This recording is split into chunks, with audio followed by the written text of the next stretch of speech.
Најголемата лага во мојот живот се нарекуваше сигурна работа. Работев во корпорација, водев тим од 10 жени, имав плата, имав статус, но се изгубив себе си. Секој пат кога ќе дојдев дома, се чувствував празно и знаев дека тоа не е мојот пат.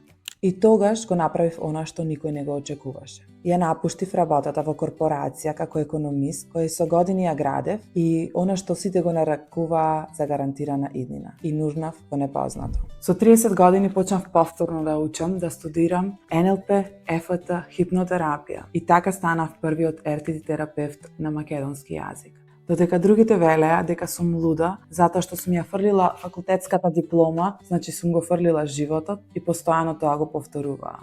Но ја знаев дека ако останам, ќе се изгубам себе си. Моите ќерки мораа да видат пример дека е можно да живееш она што го сакаш, дури и кога целиот свет се сомнева во тебе.